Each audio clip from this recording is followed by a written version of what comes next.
Hello everyone, and welcome to this audio podcast. This is an audio podcast that surrounds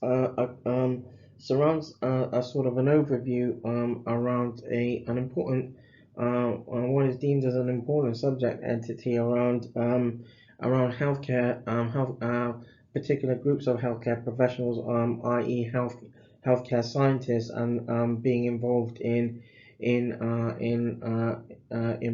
what is known as primary care. And this research actually looks at whether now is the right time for healthcare scientists in primary care.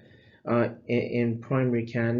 this research looks at this question, or looks to answer this question by conducting and informing a sort of understanding and context through a what is known as a systematic review. What I thought to do as part of this audio podcast, on behalf of the Renal Patient Support Group, or the RPSG, is to actually highlight this context, highlight the context around this particular poster presentation, which has been accepted for presentation at the International Paediatric Nephrology Association this year in 2022. By providing an overview around this subject, by again giving an overview and highlighting the particular themes that come out of this research, or that came out of this research. So the aims around this work were conducting a systematic review over 18 years, over an 18-year duration. The aims and objectives here really were to describe how CKD patients, or those going through chronic kidney disease, currently receive educational support, and highlight what support pathway for chronic kidney disease could look like with healthcare scientists' involvement, specifically in relating to laboratory parameters, tests, and investigations. And so this work will sought to understand if CKD patients could attain more informed education for disease management. And the work finally sought to make a few recommendations, and also outline outline again if and now is the right time for healthcare scientists to be involved to support primary care and best practice. So a little bit of background around this work. So healthcare and technology have been advancing, or and dare I say evolving sort of rapidly over the years, and the experience that health professionals and patients, the experience and that health professionals and patients who have become accustomed to using facilities, accustomed to using sort of day-to-day online ways of retrieving information, and harnessing understanding in a way through day-to-day living. With the current main challenges faced by by at least in the UK, the National Health Service, or NHS, being costs and declining numbers of general practitioners, or GPs. Um, there is demand. There has been a demand to better utilize involvement by those professionals that are umbrellaed under what are known as allied health professionals, or AHPs. Expanding data collection surrounding CKD, or chronic kidney disease, would allow more detailed understanding of not only which patients are more suspect or high risk of specific comorbidities, but would also allow opportunities for allied health professionals with knowledge base and expertise to also be involved at the forefront of healthcare. So data integration could pave the way for more transparent for disease management, and smarter screening programs in primary care. So advances around technology or technological advancement is known to have sort of revolutionized many different industries, notwithstanding specific specialties, but many industries, including the bank sector, which has shown to better staff productivity and performance, reduce errors, and increase customer satisfaction. At least in some contexts. Technology has been known to have some set of value as a resource in supporting healthcare, and it can streamline services and efficiencies, improve workflow, and presents better patient reported outcome measures, or also known as PROMs, patient reported outcome measures. This can be identified with the use of different systems, from automated dispensing systems to electronic patient healthcare records. However, it's seen that the healthcare industry, irrespective of sort of whether in healthcare, whether there's sort of those government-based organizations or private, irrespective. However, it is seen that the healthcare industry generally has been slow in the adoption of particular technologies, and so there is and has been considerable room for its development. Its development.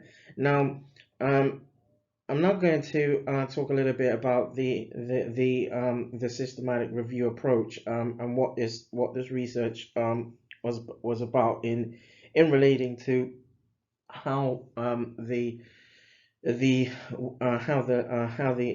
systematic review helped inform this work. So a retrospective literature review was conducted over an 18-year duration. A critical appraisal skills program was implemented to identify paces methodically. Main words or terminologies were arranged according to a general grouping of terms surrounding healthcare scientists, diagnostic screening, and primary care. There's a couple of tables. There's some tables in this presentation, in this poster presentation, and tables 1 and 2 in this highlight the results according to the list of databases that were used to seek out sort of paper publications. According to a list of databases, and table 3 summarizes what is known as the inclusion and exclusion criteria that either fit within the remit of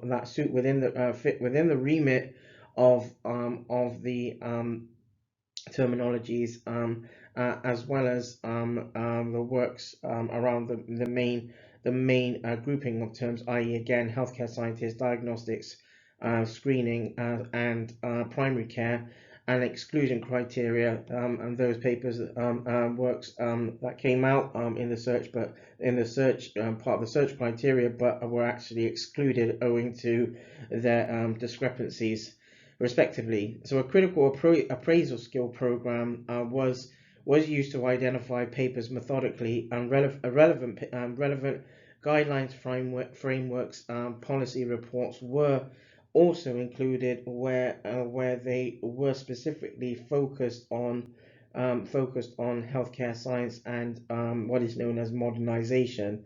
And so the themes derived were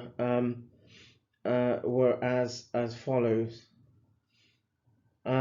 So there were 5 themes that were derived from this work, from this literature review, but ultimately in relating to the systematic review. So number 1 was healthcare science and leadership. Number 2 was roles, smarter working and collaboration.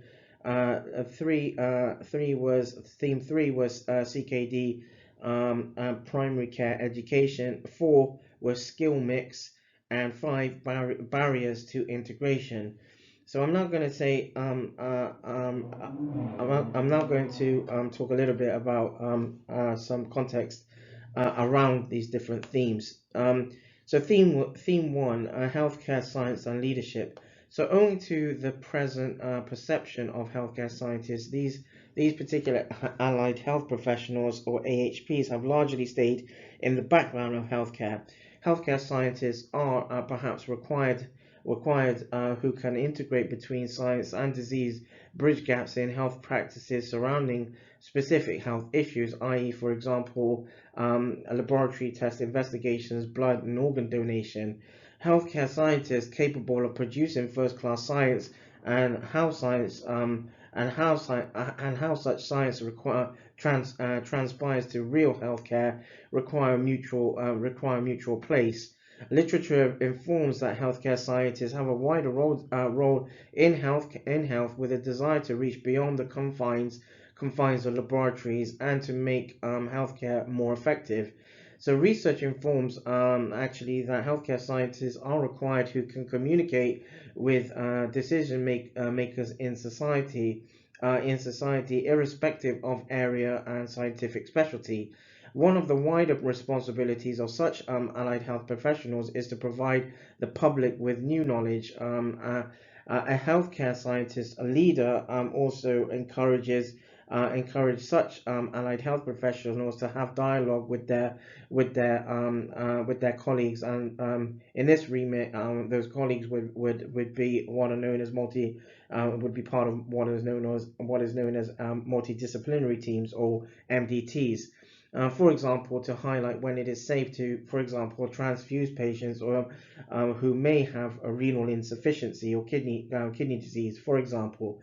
And leadership also relates to understanding where patients may benefit with alternative care or treatment pathways, and there is a requirement for the most for more best practice examples. So examples are translated across areas of health and healthcare. There is also an obvious role for such allied health professional leaders to link what is known as standard operating procedures to evidence-based practices. So that's some context really about what came out of the literature relating to theme 1, healthcare science and leadership. Theme 2 was about roles and smarter working and collaboration. So under here, we found that healthcare scientists are involved on average about 80% of all tests and investigations in the National Health Service. There is a traditional sense that scientists have always been involved in the support of healthcare teams, providing test results and validation in pathology or blood sciences as part of secondary care. Understanding economics, and generally economics around healthcare, is quite a difficult modality to understand, but understanding economics, at least in some contexts, and smarter working initiatives would streamline care for example, those suffering with chronic kidney disease in primary care. At present, however, the evidence base for collaborative working, where healthcare scientists are physically involved, is actually insubstantial. These AHPs, or allied health professionals, are not traditionally patient-facing professionals, and healthcare sciences as a hidden, open quote, close quote, as a hidden service remains largely unchanged, and cross-profession collaboration and collaborative working is actually still quite questionable. So some context there around theme 2 on roles, smarter working and collaboration. Now theme 3 talks theme 3 is around chronic kidney disease and primary care education. So professional integration has been highlighted in several papers relating to the care of patients with long-term conditions, and chronic kidney disease being one of them. Where there is a gap in healthcare professional and in healthcare and professional integration is scientists' involvement at face value in the care of patients with long-term conditions.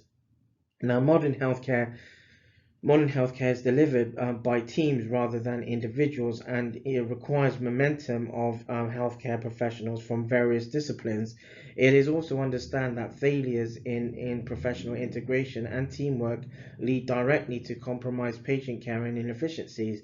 Professional integration is as much as about smarter working as it is about professionals developing best practice. There are multiple interfaces and multiple interfaces, and also multiple guidances and frameworks that where route of patient care between members of the healthcare team have been documented and are needed for safe and effective practice. So theme 4 was about skill mix. So healthcare scientists are trained to have a good level of skill set mix to apply knowledge, fulfill test requests, audit, validate, and authorize investigations, at least those that come through through laboratory practice. And what is presently witnessed in most National Health Service laboratories today is a systematic reprofiling of skill set mix in the laboratory. Most laboratories are now employing more support staff. For example, laboratory assistant and associate practitioners, and generally speaking, where laboratory assistants and associate practitioners are involved, there's different gradings in relating to salary as well. This systematic review doesn't look at the economics specifically enough to talk about the sort of the salary aspects of this, but suffice to say that in preference to most laboratories again have been or now employing more support staff in preference and overqualified specialist scientists who are trained to apply skill base across pathology, and these professionals have actually been downsized, and this means that there are now more issues, or have been issues relating to staff cover, time delays, access to more qualified staffs, processes being compromised, more risk management, and general culture and realignment issues. Less experience to lower caliber or cadre sort of laboratory support staffs are also required, but are also required to carry out tasks for which they are not trained for sometimes. Although albeit a qualified healthcare scientist would oversee the works of lesser grade staff, and however, so laboratory staffs are required, and to carry out tasks which they may not be licensed for, or certified, or trained, or qualified, or completely competent to perform. However, that being said,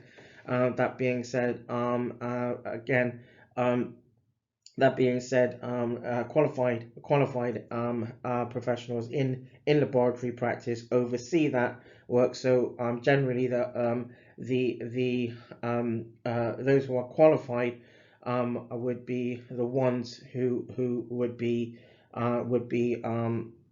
could potentially be, for example, could potentially be struck off if there are errors in providing inaccurate in providing incorrect or results around certain tests and investigations. So theme five looks at barriers to sort of integration. So several health professionals, several health professional bodies worldwide have have come out of recent statements to define roles and the characteristics of several team of a successful team, or what defines or a successful a successful healthcare professional team. Patients are undoubtedly interested in self-care, and must be part of the communication process too. Early involvement has also been shown to minimize errors and potential adverse events. There is this misconception, at least across chronic kidney disease, where it's a disease process that occurs in older age, and thus label a chronic kidney disease, open quote, close quote, CKD, can induce fear and is stigmatizing for patients. Patients will benefit from one in this context. Patients can benefit from one-to-one consultations with healthcare scientists. And by the way, healthcare scientists, although may not be patient-facing healthcare professionals, one thing that healthcare scientists professionals healthcare scientists do and have is because of the surmountable amount of surmountable sort of terminologies that come across in areas of scientific practice. There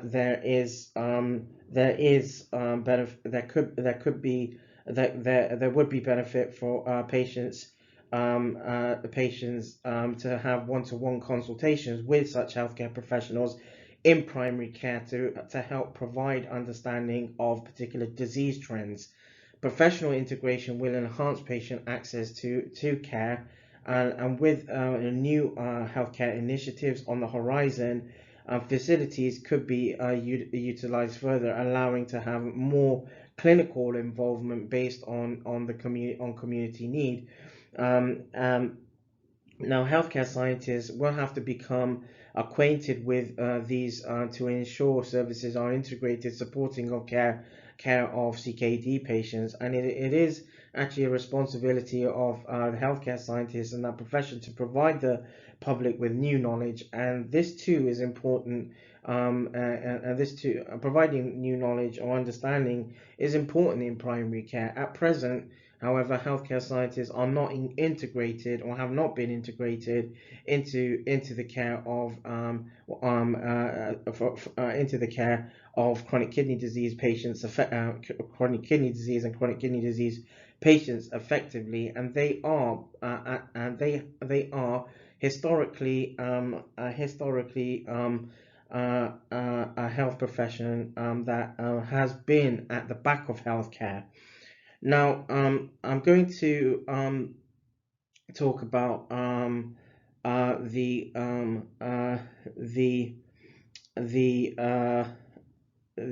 sort of critical analysis, and align this around what is known as the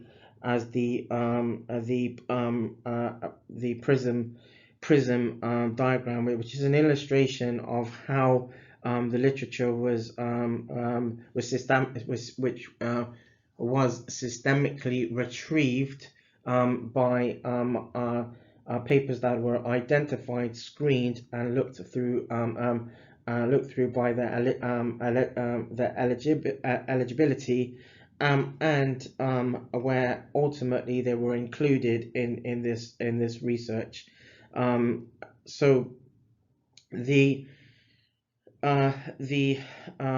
one of the main figures, this prism illustration in this poster presentation, highlights that from 1,652 papers in the first instance through several databases. 1,634 papers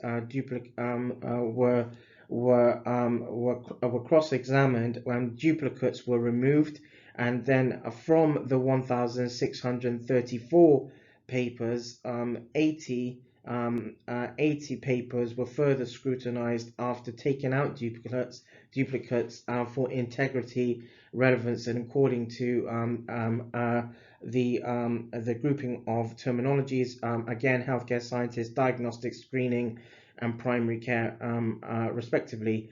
Records and guidelines, frameworks, policy reports that did not have a focus on particularly apart from the different grouping of terminologies, that did not have a focus on healthcare science and modernization, guidelines, frameworks, policy reports, and focus on long-term health conditions and the National Health Service were further removed, and that totaled to 16 papers, or 16 sorts of literature. So full text articles and reports further assessed for eligibility from that. The number was 64, and then further articles, full text articles were excluded with reasons, with appropriate reasons. The full paper around this work has. The full paper has been accepted for peer review publication, and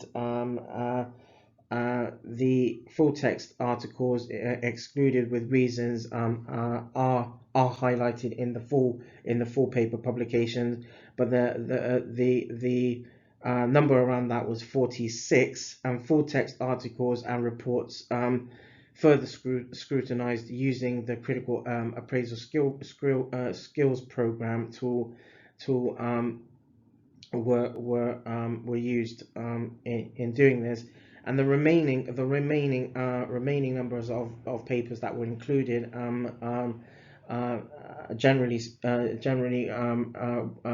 remaining included 18 papers, and again five themes were derived from that, as mentioned, and I read out the 5 themes before. Part of this as well, as I mentioned, there was a critical skills critical analysis around this. So patients seek understanding of laboratory tests and information through online support groups, web portals, and even smartphone apps, and often this is non-evidence based, or has been, at least historically, to some extent. Health literacy is and can be a barrier, and studies inform online portals online portals are not currently designed to present test results to patients in a meaningful way. There is literature out there, and from renowned authors that say that online sort of support groups, for example, are not used by patients. Are not used by patients in a meaningful way, and so little is known about patients' understanding of results received through electronic patient records, albeit what is shared through patient electronic records or electronic patient records is comes from a numerical basis. And so having access may not guarantee that patients know how to utilize this context. Patients and carers still want more face-to-face understanding of test results, or at least have professionals be part of online support group discussions where they can where they can receive more rounded care. And there is literature that highlights that. We're providing patients with access to laboratory test results through electronic patient records is advantageous. It is actually insufficient by itself. And let me read this again, because it is quite important. So whilst providing patients with access to laboratory test results through electronic patient records is advantageous, on its own it is insufficient by itself to meet patient requirements, because the main reason is, although literature hasn't really sort of full blown said this in the literature. The main reason is that the interpretations around the test results and investigations differ from one individual to another. So to facilitate what is known as patient interaction or interplay, this sort of step could be or should be accompanied by strategies to support patients interpret and manage test results. There is a document or a framework that talks about what is known as what it has been referred to as digital scientists. So digital scientists might be another progressive proposition where healthcare scientists could be involved through online consultations with patients, providing basic science of tests and basic science of tests for patients to prompt what is known as shared decision making. And there is more scope where healthcare scientists can be professionally integrated into primary care to support best practice, bringing service for patients with chronic kidney disease closer. So I'm now going to just highlight some aspects around what part of this work relating to the strengthening practice. So the avenue, this avenue could open doors to involving scientists more so on the front line, supporting care more for patients with long-term conditions. With an increasingly growing older population and patients with multiple comorbidities, the need for healthcare scientists in primary care to support practice on the front line, providing consultation services relating to disease trends could become important, owing to patients with long-term conditions being prompted to self-care. This will lift further technical burden of GPs, and let me say that again as well. This will lift further technical burden of GPs. GPs or general practitioners, whilst they have a basis around clinical medicine, generally speaking, GPs are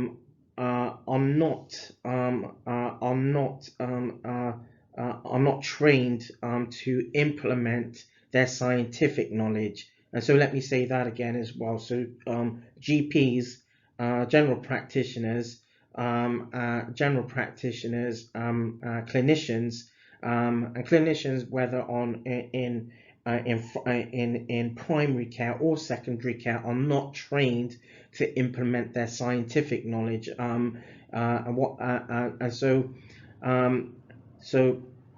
So generally speaking, having the need for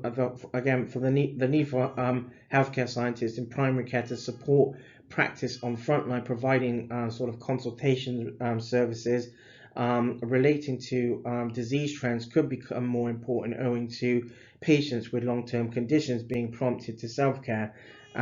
So at present, there have been numerous studies.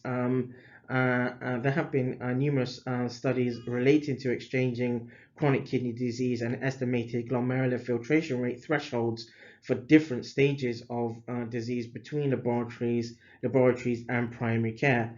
Whilst this has been extremely encouraging, prompting collaborative working is actually needed to better the care for patients in community.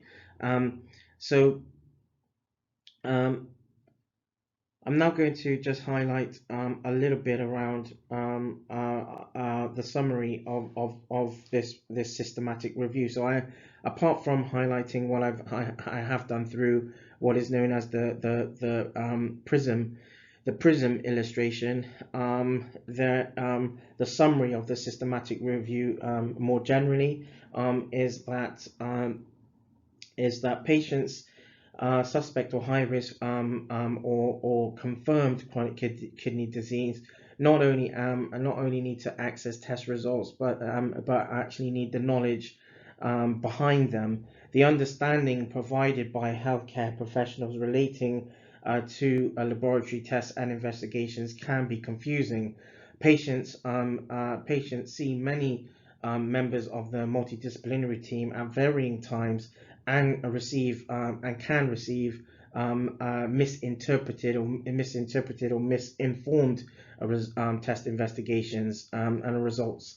It could be important to see if scientists' involvement can provide more real-time laboratory test facts and understanding of disease trends with an emphasis on baseline science. So that's this context. There is then primary care teams still have issues relating to baseline knowledge and understanding regarding chronic kidney disease and a long-term condition, despite access to frameworks and guidelines involving scientists to monitor disease trends, providing suspect and high risk patient-centered understanding is being encouraged. There is a need for a review for current workforce planning and consideration for professional integration, at least in the United Kingdom. Professional integration could open doors for involving scientists more on the front line as part of an update on a clinical pathway for chronic kidney disease. So the conclusions around this are thus. So chronic kidney disease monitoring in primary care could be delivered involving healthcare scientists at least in an educational and supplementary capacity, who have robust knowledge of chronic kidney disease laboratory investigations, reducing unnecessary test requests, and streamlining the chronic kidney disease pathway with where referrals are concerned. This could also support, especially where clarity on timing of test requests and quality assurance of investigations are required. There is scope for education service development initiative focusing on allied health professional involvement, but there needs to be there needs to be a coordinated effort between patient interaction and service providers. So thus to understand where this can complement and improve chronic kidney disease care to focus education aligned to, for example, the Renal Patient Support Group, the RPSG, and where the RPSG have developed a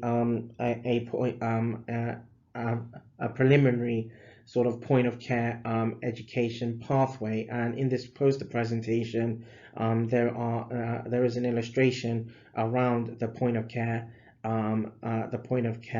education pathway, and then aligned to that or linked with that is a proposed guide or algorithm to assess chronic kidney disease patients for advice and educational support based on particular scenarios. And this poster presentation provides an illustration around that as well.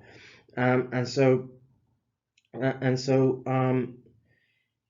in line with this, initial research follow-up has also prompted collaboration to the development to the development of what is known, what has also been aligned with this work, at least in the background, is the co-development of 2 chronic kidney disease art book productions. So healthcare is deemed more integrated between primary care and secondary care health sectors. The CKD art books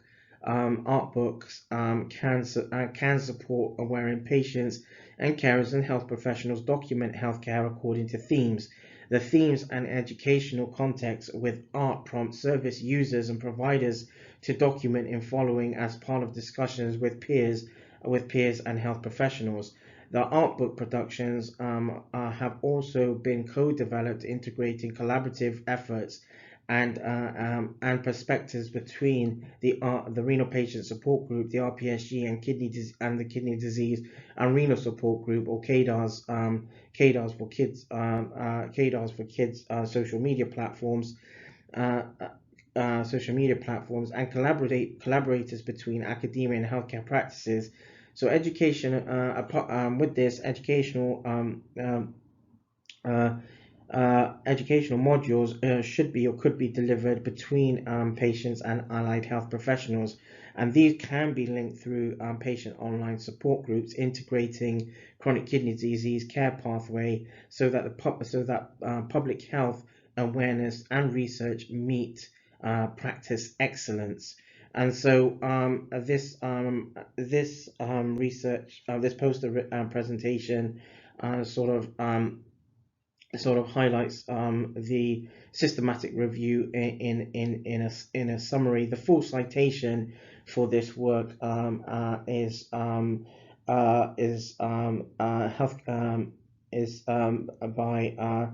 Mohammed S.N., healthcare scientist in primary care, and again titled is now the right time for healthcare scientists in primary care, systematic review.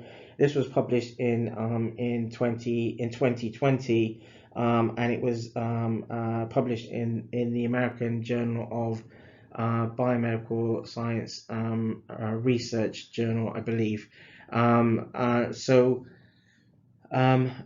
That's an overview of this particular presentation, and this was done on behalf, in line with the Renal Patient Support Group, and one of the poster presentations that was accepted for the International Paediatric Nephrology Association conference that's set to take place this year in 2022. I want to say thank you for allowing me the opportunity to provide this overview, and feel free to go through this again, and using the timestamps, and like with many of the other presentations that are available through the RPSG, you can use the timestamps to take notes around different aspects of healthcare around chronic kidney disease. Thank you again for listening.